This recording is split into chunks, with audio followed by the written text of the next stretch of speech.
Good morning. Welcome back to my channel. So sa video ng ngayon ito guys ay magtuturo tayo guys ng Tagalog. Tagalog then i-translate natin sa Cebuano. Okay?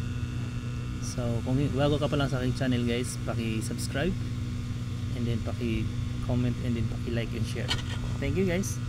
So naisipan kong ang video na to guys kasi marami po kasing mga Tagalog na pumupunta sa ibang lugar like mga Kabisayaan, Cebu, Mindanao or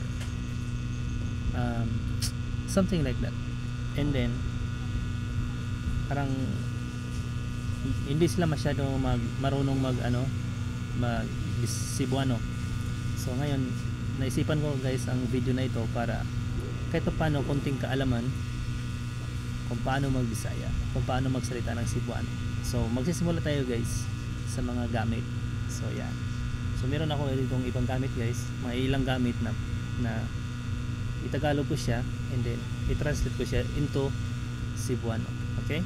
So katulad nito guys, ito ay sa Tagalog mangkok. Mangkok ang tawag nito. And then sa Cebuano, sa Cebu, sa native language namin is yahong. Yan. Yahong. Okay? So yahong ang tawag nito guys. Okay? Yan ang number 1, yahong. Mangkok sa Tagalog, and then sa Cebuano, yahong. Okay? Tandaan nyo guys ha. And then the second one is sa English is knife.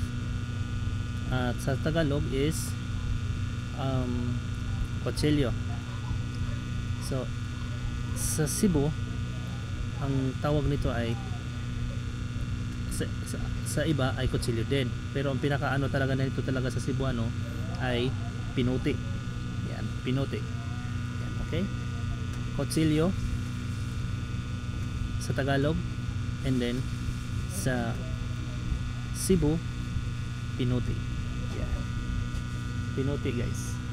Yan ang number 2. And then number 3, this one, sandok. Yan, sandok sa Tagalog. And then sa Cebu naman is luwag. Okay? Luwag yan guys, luwag. Sandok sa Tagalog and then luwag. Okay, yan ang number 3. Sa Cebu naman guys, nung unang panahon, hindi pa uso yung magagandang klaseng sandok. Sandok.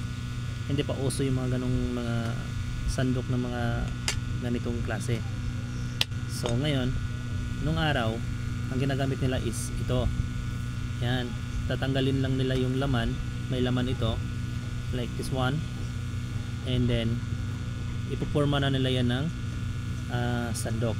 So ang tawag nito is sa Tagalog is niyog, and then sa Cebu naman ang tawag nito ay lubi.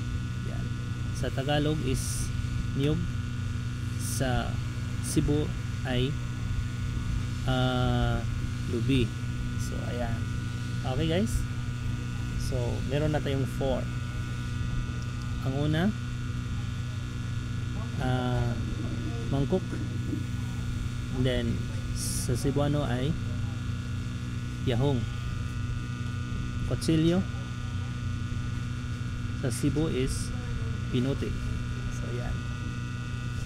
And then sandok sa Cebu is luwag. And this one ay niyog, sa Cebu naman ay lubi. Okay. And then the last one is damit. Yan, damit. Okay. And sa Cebu naman, ang tawag naman nito sa Cebu ay sinina. Yan, sinina or sanina.